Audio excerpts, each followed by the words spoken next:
नमस्कार, जनक की पुकार में आपका स्वागत है। हाथरस की बेटी 6 साल बाद भी अधूरा न्याय और बड़ा सवाल। 14 सितंबर 2020 उत्तर प्रदेश के हाथरस में हुई एक दलित बेटी के साथ दरिंदगी ने पूरे देश की आत्मा को झकझोर दिया था। 29 सितंबर को पीड़िता ने दम तोड़ दिया, लेकिन इंसाफ की लड़ाई वही खत्म नहीं हुई। आधी रात को परिवार की सहमति के बिना पुलिस द्वारा शव का जबरन अंतिम संस्कार, सबूतों पर उठते सवाल और न्याय प्रक्रिया पर लगातार लगते आरोप, इस पूरे मामले ने सिस्टम की संवेदनशीलता और निष्पक्षता दोनों को कटघरे में खड़ा कर दिया। आज 6 साल बाद भी यह सवाल जिंदा है कि क्या उस बेटी को सच में न्याय मिला। इसी मुद्दे पर बनी डॉक्यूमेंट्री में कई अहम खुलासे और चौंकाने वाले बयान सामने आए हैं। ऑल इंडिया महिला कांग्रेस अध्यक्ष अलका लांबा ने इस मामले में जांच, पुलिस की भूमिका और सबूतों को लेकर गंभीर सवाल उठाए हैं। आइए सुनते हैं उनकी पूरी प्रतिक्रिया। आप सभी पत्रकार साथियों को मेरा नमस्कार।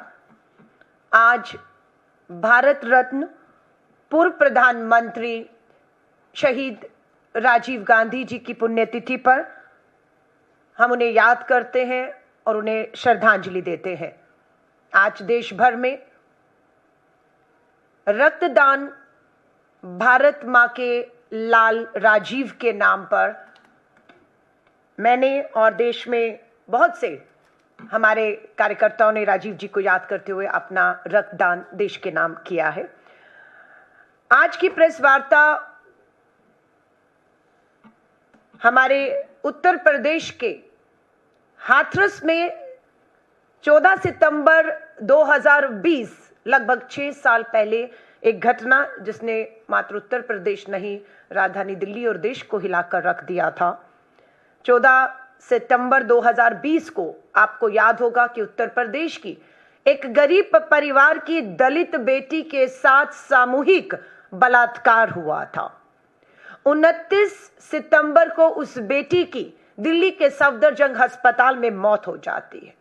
30 सितंबर को रात को 2:30 बजे पेट्रोल डालकर उसका शव फूंक दिया जाता है, जिसमें ना परिवार की सहमति थी, ना परिवार शामिल था। पता लगता है तो राहुल जी और प्रियंका जी, पूरे हम सब कांग्रेस के कार्यकर्ता 1 अक्टूबर को हाथरस में उस पीड़िता, उसके परिवार को मिलने की कोशिश करते हैं, पीड़िता के परिवार को, और पुलिस हिरासत में पुलिस द्वारा ले लिया जाता है।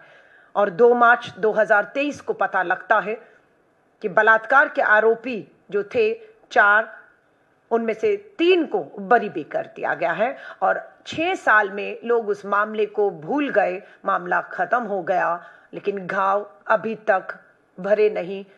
और अब एक डॉक्यूमेंट्री जिसको मैं आपके सामने लेकर आई हूं, क्राइम डॉक्यूमेंट्री है, हाथरस 16 डेज। ये 3 एपिसोड है जिसे मैंने भी जब देखा तो मेरे पांव के नीचे से जमीन निकल गई। 6 साल पहले हुए इस सामूहिक बलात्कार में किस तरीके से पूरा सिस्टम शामिल था, दोषियों को फांसी के तख्ते पर पहुंचाने के लिए नहीं, बल्कि पूरी सरकार, पुलिस, प्रशासन शामिल था कि किसी भी कीमत पर उस दलित गरीब बेटी को और उसके परिवार को न्याय ना मिले। इसको लेकर खूब प्रयास हुए और उन्हीं प्रयासों को लेकर ये डॉक्यूमेंट्री है जो बहुत से सवालिया निशान आज फिर खड़ा करती है। उसी को लेकर मैं अब आपके सामने आई हूं। मैं कहूंगी कि उस डॉक्यूमेंट्री की जो शुरुआत के कुछ क्षण है और उसके बाद गायनोकोलॉजिस्ट, महिला डॉक्टर के बयान इस डॉक्यूमेंट्री में जो दिखाए गए हैं, पुलिस अधिकारी के बयान जो स्वीकार कर रहे हैं इस डॉक्यूमेंट्री में, ये कोई फिल्म मूवी नहीं है, ये एक क्राइम डॉक्यूमेंट्री है, सच्चाई है। और जो लोग शामिल थे उन सबके बयान इस डॉक्यूमेंट्री में देश के सामने हैं, जो मैं भी रखना चाहती हूं। सो मैं अपनी टीम को निवेदन करूंगी, ये वो डॉक्यूमेंट्री की शुरुआत है। आवाज तेज करिए। कोई बता सकता है ये क्या चल रहा है? मुझे नहीं पता। आवाज तेज करती चुना। 16 सितंबर 2020 की घटना है। दुपट्टा लेके और उसको बाजरा के खेत में खींच के ले गए। मम्मी, मेरे साथ में ये गलत हुआ है। जब मैंने उठाया ना बहन को उसके हाथ से लटक गया एकदम। उसकी छोटी बहन के साथ यौन उत्पीड़न हुआ है, सामूहिक दुष्कर्म हुआ है। चारों के रामू, लवकुश, रवि, संदीप। ये आवाज तेज कर दीजिएगा करो। दलित का ये बात थी एक औरत की। किसने अधिकार दिया हमारे लोगों को मारने का? ये एक बहुत बड़ा मुद्दा बन गया। आज इस बेटी ने दिल्ली के सफदरजंग हॉस्पिटल में सुबह दम तोड़ दिया।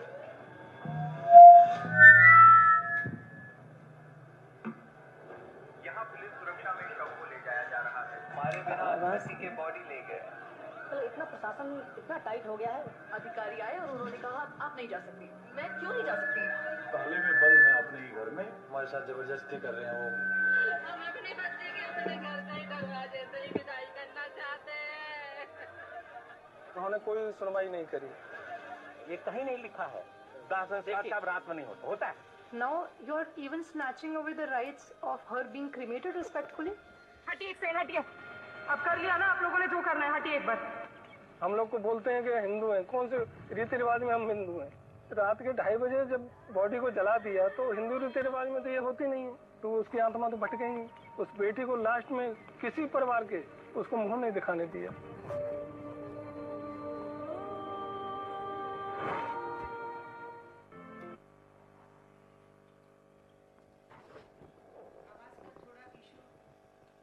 का थोड़ा इशू रहा है, लेकिन ये हम लोग डॉक्यूमेंट्री की शुरुआत जो है वो आपसे जरूर शेयर करेंगे। और इतना ही नहीं, इस डॉक्यूमेंट्री के 3 एपिसोड को आप देखेंगे और उसमें आपका जो बयान, जो डॉक्टर गायनेकोलॉजिस्ट है वो खुद इसमें ये कह रही हैं कि बच्ची को लाने से पहले सारे तरीके से सबूतों को नष्ट कर दिया गया था। बच्ची को नहला दिया गया था, उसे साफ कर दिया गया था, लेकिन गायनेकोलॉजिस्ट आज भी कहती हैं कि उन्हें जांच में यह पूरा विश्वास था कि बच्ची के साथ बलात्कार, दुष्कर्म, जबरदस्ती, जो शब्द वो कह रही है अपनी डेड डिक्लेरेशन, मरने से पहले बच्ची का बयान तक को नहीं जो है पूरे मामले को आगे बढ़ाने में कंसिडर किया गया कि बच्ची मरने से पहले बता रही है मुझसे जबरदस्ती हुई है।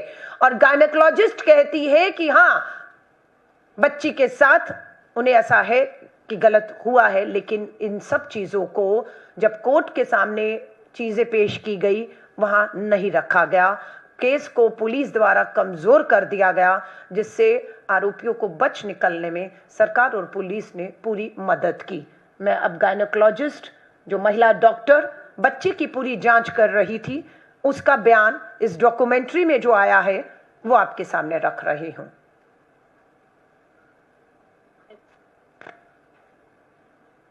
And on gynecological examination, yes, I felt she has been violated. Yes, but we could not collect evidence. So, case went haywire, I would say, and probably justice was not given. Gynaecologist कह रही है उन्हें भी महसूस होता है कि police न्याय दिलवाना ही नहीं चाहती थी। बच्ची के साथ जिस दिन अपराध हुआ 14 सितंबर को, उसके लगभग 8 दिन के बाद सबूत जुटाए गए पुलिस के द्वारा। उसके कपड़े और उसके जो भी चीजें एविडेंस हो सकती थी, जुटाई जा सकती थी, वो उस समय नहीं जुटाई गई। और 8 दिन की देरी में जितने भी सबूत थे, इवन क्रूशियल फोरेंसिक एविडेंस के तौर पर जो उन्हें फांसी के तख्तों पर भी पहुंचा सकते थे, वो भी जो है कोर्ट में पेश नहीं किए गए। इस डॉक्यूमेंट्री में पूरी तरह से गर्ल के साथ गलत हुआ है, लड़की के साथ एविडेंस को पुलिस द्वारा बर्बाद किया गया, ये बात सामने आती है। इतना ही नहीं, पुलिस का भी पक्ष इस डॉक्यूमेंट्री में सामने आता है।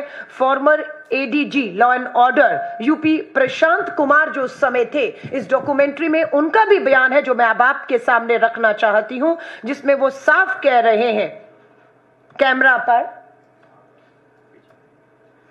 कि medical local police, had they been that sensitive right from the word go, this could have been avoided. No, they could have asked requested her for proper internal medical examination also. They could have उनको ये इतना फार cited होना चाहिए था कि इसके क्या repercussions हो सकते हैं. Initial lapses action was taken against the police officers also. We have a zero tolerance policy, and in the convictions related to women, UP has the highest conviction rate in the country. आप देख रहे हैं farmer ADG कह रहे हैं कि police संवेदनशील नहीं थी. उन्होंने अगर संवेदनशीलता दिखाई होती, प्रॉपर मेडिकल एग्जामिनेशन किया होता, सबूतों को समय पर एकत्रित किया होता, तो अपराधियों को सजा मिल सकती थी, जिसका फायदा जो है वो अपराधियों को मिला और वो रिहा कर दिए गए. वो यहां तक कह रहे हैं कि पुलिस को सिर्फ सस्पेंड कर दिया गया था, लेकिन उनके ऊपर कानूनी कार्रवाई जो बनती थी वो नहीं किया गया. वो एक थाने से दूसरे थाने में चले गए. पूरे केस को उन्होंने जो है वो खराब करने में कोई कोर कसर नहीं छोड़ी. उनका ये भी कहना है कि इस केस की पुलिस के रोल की एसपी वहां उपस्थित थे, डीएम उपस्थित थे, मजिस्ट्रेट उपस्थित थे. इन सबकी उपस्थिति में शव को रात को 2:30 बजे जलाया जाता है और हर तरीके से सबूत को आनन फानन में नष्ट किया जाता है. तो इसके पीछे किसका हाथ था, किसके इशारों पर या दबाव में ये सब चीज हो रही थी, ये पूरी तरह से एडीजी, फॉर्मर एडीजी के बयान में, गायनेकोलॉजिस्ट के बयान में है. और आज सच्चाई ये है, दुख से कहना पड़ रहा है कि आज तीनों बलात्कार के जो दोषी और फांसी होनी चाहिए थी वो रिहा हैं, वो आजाद घूम रहे हैं. जो पुलिस वाले इस मामले को पूरी तरह किसी के दबाव में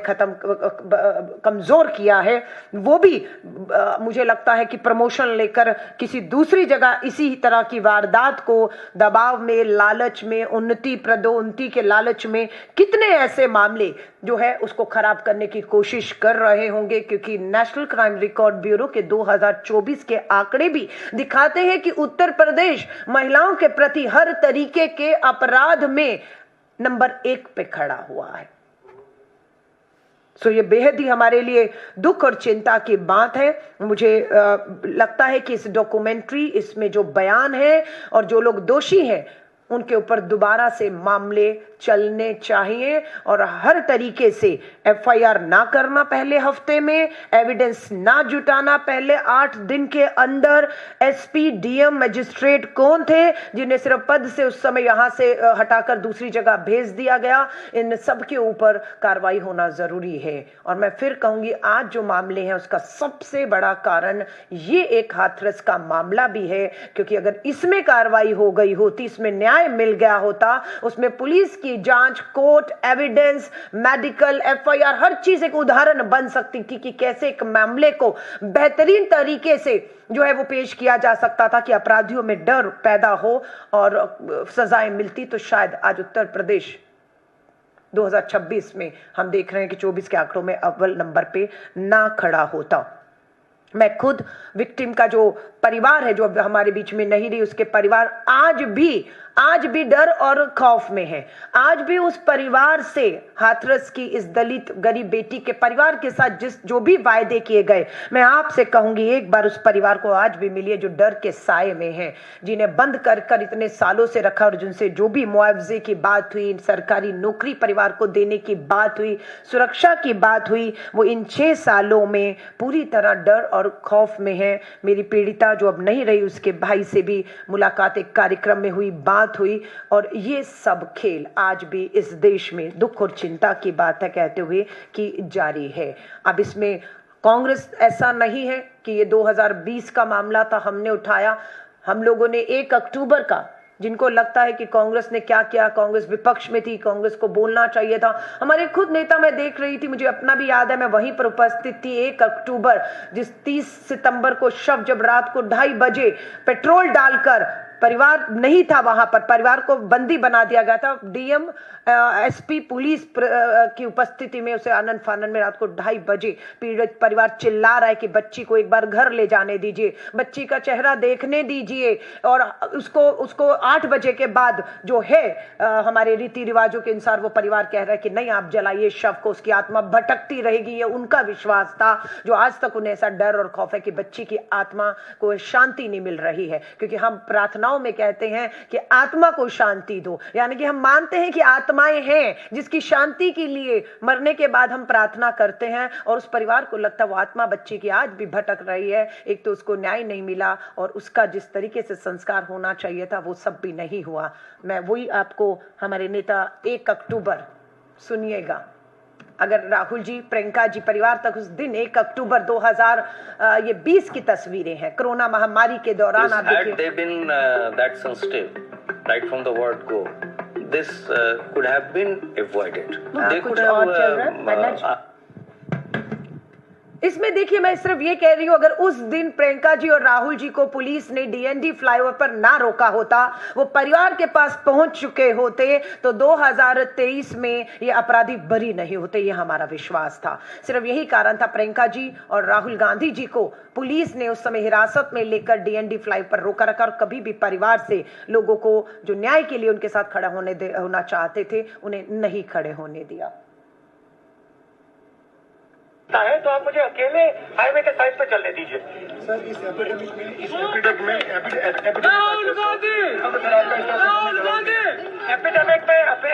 में अकेले चलने से कोई प्रॉब्लम नहीं, आप मुझे अकेले चलने दीजिए, प्यार से हो जाओगे। ये पॉसिबल ही नहीं है सर, आपके साथ ये आपके लोग हैं सर। तो फिर आप मुझे बताओ,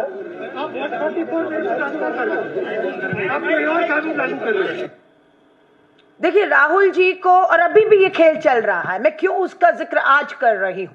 आज भी जब हम पीड़िता और उसके परिवार को मिलने की कोशिश करते हैं, इस तरह की धाराएं लगा दी जाती हैं कि आप नहीं जा सकते। राहुल जी और अब तब भी और आज भी हम कहते हैं कि एक अकेला भी जा सकता हो, आपके साथ चलते हैं, लेकिन पीड़िता तक पहुंचने दीजिए, उसकी लड़ाई कमजोर ना हो।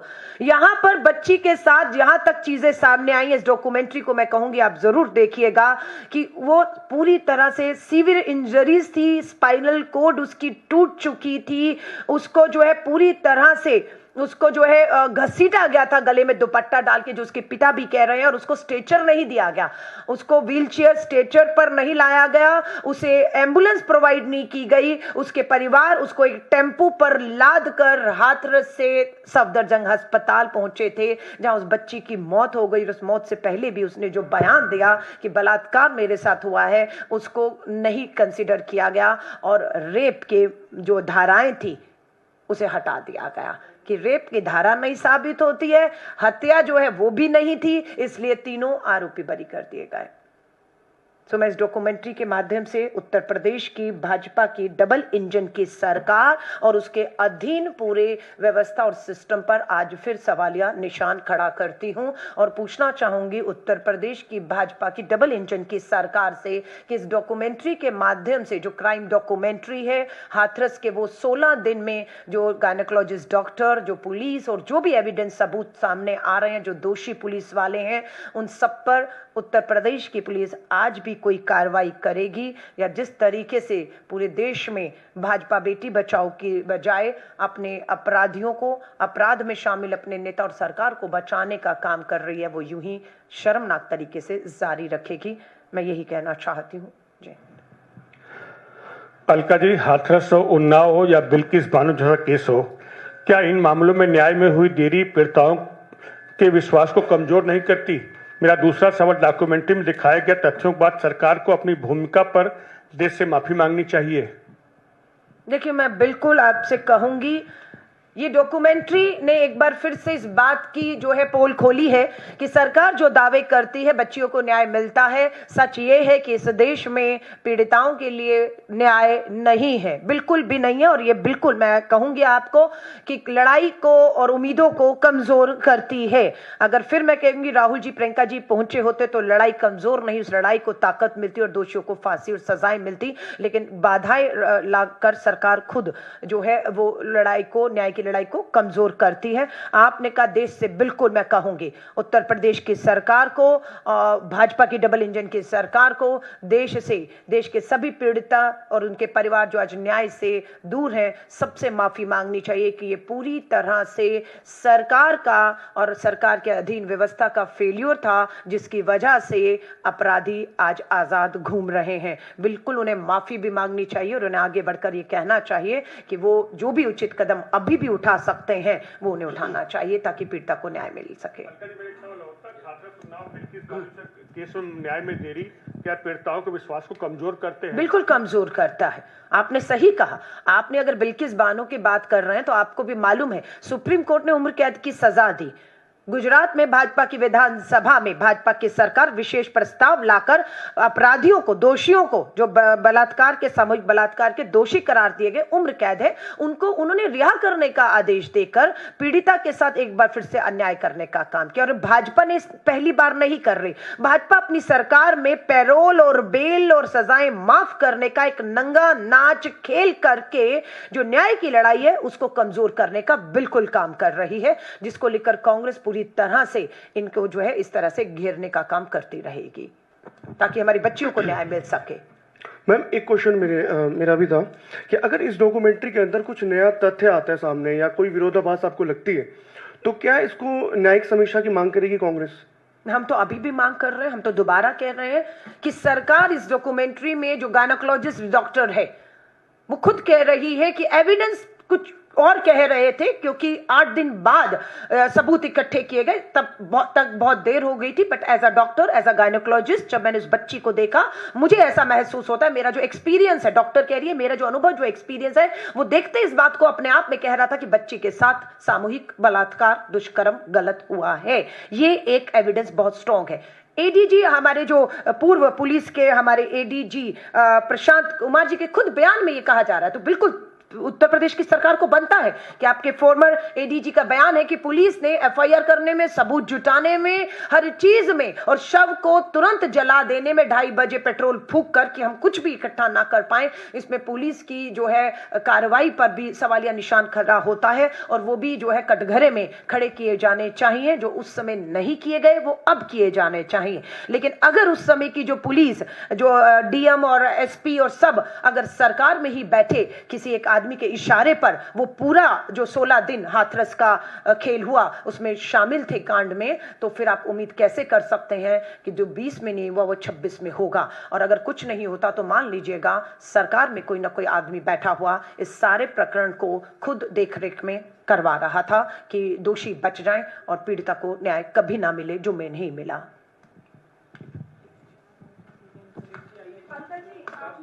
इसके अलावा एक सवाल पूछ सकता हूँ? हाँ, आपने अभी जिक्र किया कि जो 4 दोषी थे उसमें से 3 रिहा हो गए।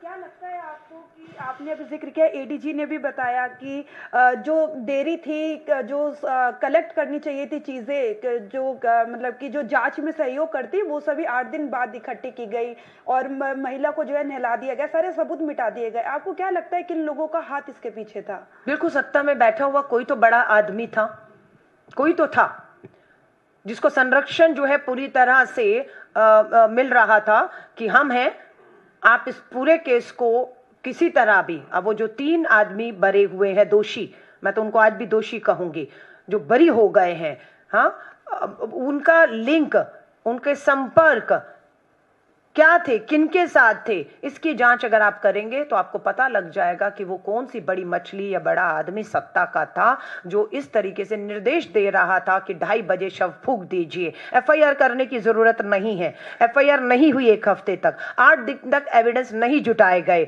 बच्ची का स्पाइनल कोड पूरी तरह से घायल बच्ची को एम्बुलेंस प्रोवाइड नहीं करवाई गई, स्ट्रेचर अवेलेबल नहीं कराया गया, परिवार एक टेम्पो में लाद कर उस बच्ची को इलाज के लिए जिंदा रखने की लड़ाई को लेकर सफदरजंग तक पहुंचता है, वहां बच्ची की मौत हो जाती है। और बच्ची का जो मरने से पहले स्टेटमेंट है, उसने कहा है कि उसके साथ गलत हुआ है। तो मैं पक्का इस बात का विश्वास हो चुका है कि सरकार में ही बैठा वो आदमी है जिस वजह से ये बच्ची को और उसके परिवार को न्याय नहीं मिला और दोषी बरी हो गए हैं। मैम, मेरा क्वेश्चन यहाँ पे मध्य प्रदेश में जो त्रिशा का केस है और डाउरी वाला जो केस आया था सामने, सीएम ने कहा है कि अब सीबीआई को भी उन्होंने लिखा है पत्र कि वो इस केस को देखें। पूरा केस के बारे में आप कैसे देखती हैं और सीबीआई की जांच की जो बात है उस पर क्या कहना चाहेंगे? देखिए, नेशनल क्राइम रिकॉर्ड ब्यूरो के जब आंकड़े आए कि देश में 5000 से अधिक 2024 में ही दहेज हत्याएं हुई हैं, जला दिया गया है, फेंक कर छत से मार दिया गया है, फांसी लगा ली गई है, पर इसको कभी किसी ने गंभीरता से नहीं लिया। एक वीडियो मैंने भी शेयर किया है जब ये मामला आया जिसका जिक्र आप कर रहे हैं, तो एक बच्ची ने मुझे अपना वीडियो दोबारा भेजा, व्हाट्सएप पे मैसेज किया। उस बच्ची का वीडियो व्हाट्सएप मैसेज रात को लगभग 11:15 बजे मैंने तुरंत उसको जो मदद हम कर सकते थे मैंने उसकी मदद की और उसको वीडियो को शेयर भी किया।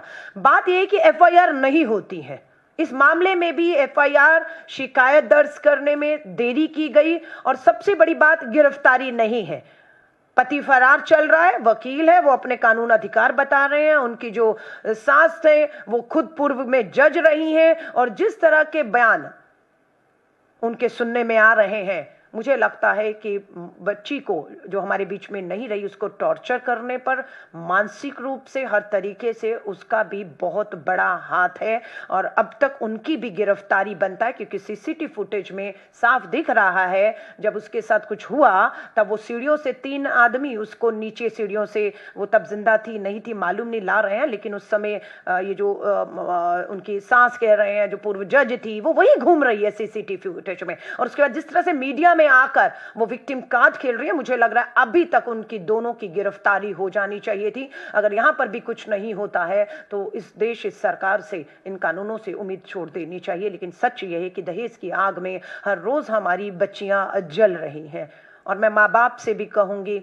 आप प्रयास करते हैं कि बच्ची का घर बस जाए, लेकिन आप प्रयास में कामयाब नहीं होते और बच्चियां इस स्थिति तक पहुंच जाती हैं, तो मुझे लगता है कि कोशिश करिए, पर कोशिश उस सीमा तक करिए कि बच्चियां जान से हद ना हो जाएं उनके। आपका कुछ सवाल था? ओके, धन्यवाद आप सभी पत्रकार साथियों का। अगर आपने हमारा अभी तक चैनल सब्सक्राइब नहीं किया है तो कृपया चैनल सब्सक्राइब कर लें, लाइक करें, शेयर करें, कमेंट करें। तो मिलते हैं फिर किसी और खबरों के साथ। नमस्कार।